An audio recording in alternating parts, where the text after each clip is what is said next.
Hello dear, welcome to channel. तो आज हम सीखेंगे अपनी वीडियोस के माध्यम से प्रेजेंट कंटिन्यूअस टेंस। यहाँ पे पहले ही दिया वर्ड कंटिन्यूअस, यानी कि कोई इसमें इस टेंस में क्या होगा कोई भी काम क्या है अभी भी जारी रहेगा, अभी काम समाप्त नहीं हुआ होगा।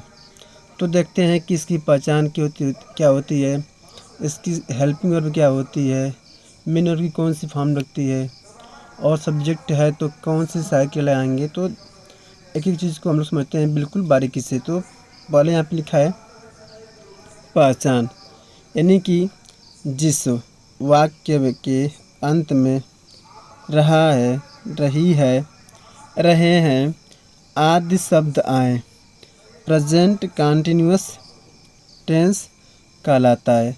अब यहाँ पे लिखा है कि जो घटना वर्तमान में घट रही है, यानी कि अभी भी घटना क्या है चालू है, अभी पूरी तरह से कंप्लीट नहीं हुई। यानी कि जब कोई काम क्या हो अभी पेंडिंग पड़ा हो, कंटिन्यूस यानी कि काम हो रहा है, अभी भी काम समाप्त नहीं हुआ, तो इस टाइम में प्रेजेंट टेंस के लिए क्या बुलाते हैं प्रेजेंट टेंस, इनकी और दिखाना है कि अभी भी काम जारी, लेकिन कब, वर्तमान समय। तो हम लोग यूज़ करते हैं प्रेजेंट कंटिन्यूअस टेंस।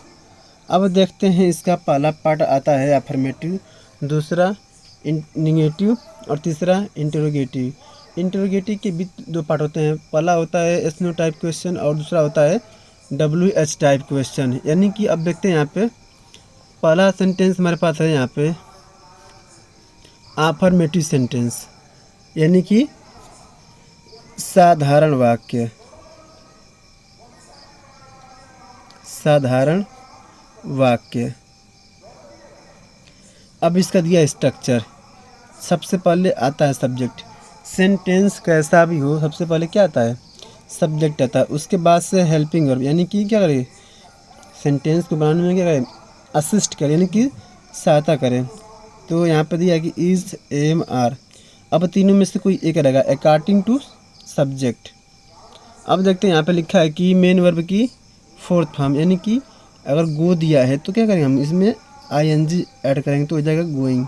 यानी कि इसमें कह सकते हैं कि हम इसमें मेन वर्ब की ING फॉर्म लगाते हैं, उसके बाद से ऑब्जेक्ट, फिर complement. Complement in the sense और additional information in the any sentence. अब पहला रूल दिया है यहाँ पे कि यदि कर्ता यानी कि सब्जेक्ट एक वचन हो, जैसे कि ही है, सी है। ही मीन्स वह, लेकिन किसके लिए, मेल के लिए। सी मीन्स भी वो, लेकिन किसके लिए, फीमेल के लिए। तो ध्यान देने की बात है कि ही कहाँ पर लगता है और सी कहाँ पर लगता है। कुछ लोगों को ये भी होता है डाउट कि ही कहाँ लाते हैं और सी कहाँ लाते हैं, तो इसको करते हैं कि ही मेल के लिए, सी फीमेल के लिए। अब दिया है इट। इट कहाँ लगता है, इट लगता है निर्जीव वस्तु के लिए, जब कोई चीज़ क्या है नो लिविंग थिंग्स हो, तो एज सब्जेक्ट के रूप में हम क्या करते हैं इट का प्रयोग। जैसे कि वर्षा हो रही है तो इट इज़ रेनिंग। तथा प्रॉपर नाउन्स, यानी कि किसी का नाम हो, गांव का नाम हो, किसी लड़का लड़की किसी का भी नाम हो, तो आए तो सहायक क्रिया इज, यानी कि सब्जेक्ट के बाद क्या आएगा इज आएगा, का प्रयोग होता है। दूसरा नियम दिया है यदि कर्ता आई यानी कि मैं हो तो सहायक क्रिया एम का प्रयोग करते हैं। अब तीसरे में क्या है कि यदि कर्ता, कर्ता यानी कि काम करने वाला सब्जेक्ट, यदि कर्ता क्या है हमारा, यदि जो हमारा कर्ता क्या है सब्जेक्ट, यानी कि you, we, they, you, they, we तथा प्लूरल नाउंस यानी कि वचन संज्ञा आए तो सहायक क्रिया के रूप में आर का प्रयोग करते हैं।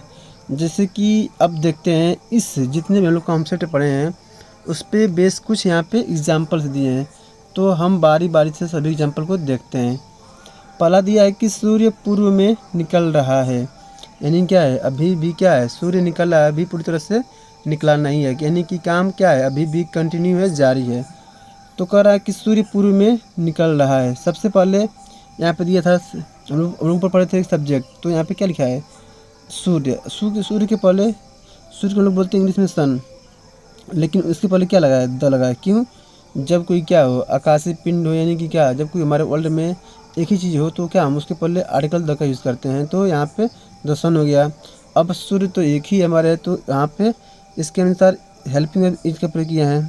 अब यहाँ पे होता है राइज, राइज में क्या होता है, निकलना, बट इसमें क्या करें हम आईएनजी फॉर्म, तो हो जाएगा राइजिंग इन द ईस्ट।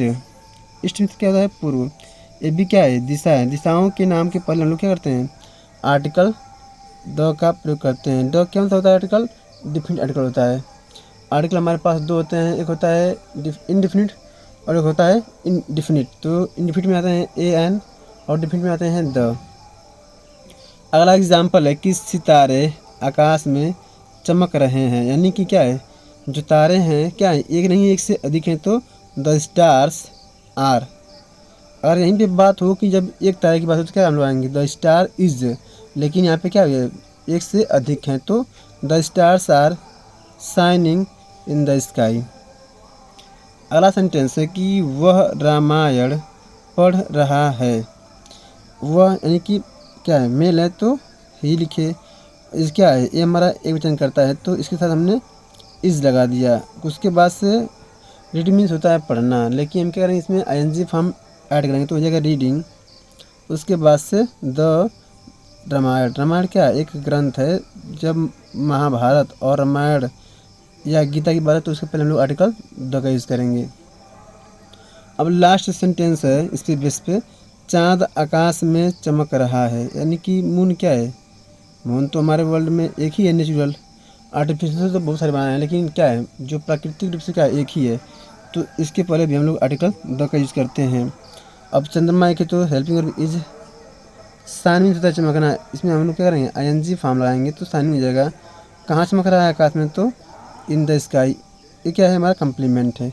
तो हम लोगों ने इस वीडियो में क्या सीखा है, प्रेजेंट कंटिन्यूअस टेंस के अफर्मेटिव सेंटेंस और उसके पहचान, हेल्पिंग वर्ब, मेन वर्ब कैसे यूज़ करते हैं। तो ऐसी चीज़ों की जानकारी के लिए लगातार वीडियो में बने रहें। धन्यवाद।